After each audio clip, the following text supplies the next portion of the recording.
ಮಾಹಿತಿಗಳು ಹೊರಗಡೆ ಬರ್ತಾ ಇರೋದಕ್ಕೆ ಆಕ್ಷೇಪಗಳು ವ್ಯಕ್ತಪಡಿಸಿದ್ದಾರೆ. ಇದು ಆಕ್ಷೇಪ ಪ್ರಭಾವ ಬೀರ್ಬೋದು, ಯಾಕಂದ್ರೆ ಅವ್ರು ನಿರ್ಬಂಧ ಕೋರಿ ಅರ್ಜಿನೂ ಕೂಡ ಹಾಕೊಂಡಿದ್ದಾರೆ ಅವ್ರ ಪರವಾಗಿ. ನೋಡಿ, ಚಾರ್ಜ್ ಶೀಟು ಒಂದು ಸಾರಿ ಚಾರ್ಜ್ ಶೀಟ್ ಸಬ್ಮಿಟ್ ಮಾಡಿದ ಮೇಲೆ ಅದನ್ನು ನಾವು ಅಪೋಸಿಟ್ ಲಾಯರಿಗೂ ಕೊಡ್ತಾರಲ್ವ. Is no more a secret document, ಅದು ಪಬ್ಲಿಕ್ ಡೊಮೈನಿಗೆ ಬಂದೇ ಬರುತ್ತೆ, ಅದನ್ನು ಯಾರೂ ನಿಲ್ಸೋಕ್ಕಾಗೋದಿಲ್ಲ. ಅದರಿಂದ ಅದು ಹೊರಗಡೆ ಬರುತ್ತೆ. ಈಗ ಅವರು ಚಾರ್ಜ್ ಶೀಟದ್ದನ್ನೆಲ್ಲ ಮಾಹಿತಿ ಹೊರಗಡೆ ಬರಬಾರ್ದು ಅಂತೇನೋ ಹಾಕ್ಕೊಂಡಿದ್ದಾರೆ ಅಂತ ಕೇಳಿದೆ. ಅದು ಕೋರ್ಟ್ ಏನು ತೀರ್ಮಾನ ಮಾಡುತ್ತೋ ಅದು ನೋಡೋಣ. ಇಲ್ಲ ರೀ, ಅದಕ್ಕೋ ನೋಡಿ, ದೇ ಆರ್ ಇಂಡಿಪೆಂಡೆಂಟ್ ಕೇಸಸ್.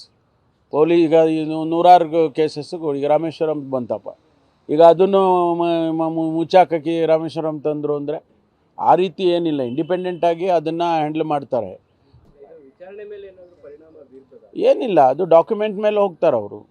ಈಗ ಪಬ್ಲಿಕ್ ಡೊಮೈನ್ನಲ್ಲಿ ಯಾರೋ ಏನೋ ಮಾತಾಡ್ತಾರೆ ಅಂದರೆ ಕೋರ್ಟ್ನಲ್ಲಿ ಕಾಗ್ನಿಸೆನ್ಸಿಗೆ ತಗೊಳ್ಳೋದಿಲ್ಲ. ಏನು ಡಾಕ್ಯುಮೆಂಟ್ ಇದೆ, ಏನು ಎವಿಡೆನ್ಸಸ್ ಇದೆ, ಅದ್ರ ಮೇಲೆ case on the case of ಮೆರಿಟಲ್ಲಿ ಹೋಗ್ತಾರೆ. ಅದು ಬಿಟ್ಟು ಅಲ್ಲೇನೋ ಮಾತಾಡಿದರು, ಇಲ್ಲೇನೋ ಮಾತಾಡಿದ್ರು, ಕೋರ್ಟ್ ಹಾಲ್ನಲ್ಲಿ ಯಾರೋ ಏನೋ ಹಿಂಗೆ ಮಾತಾಡ್ತಾಯಿದ್ರು, ಅದನ್ನು ಕಾಗ್ನಿಸೆನ್ಸಿಗೆ ತೊಗೊಳ್ಳೋಣ ಅಂತ ಜಡ್ಜಸ್ ಮಾಡೋದಿಲ್ಲ. ಏನು ಪೊಲೀಸ್ನವ್ರು ಚಾರ್ಜ್ ಶೀಟ್ ಸಬ್ಮಿಟ್ ಮಾಡ್ತಾರೆ, ಎವಿಡೆನ್ಸ್ ಕೊಡ್ತಾರೆ, ಅದ್ರ ಮೇಲೆ ಹೋಗುತ್ತೆ.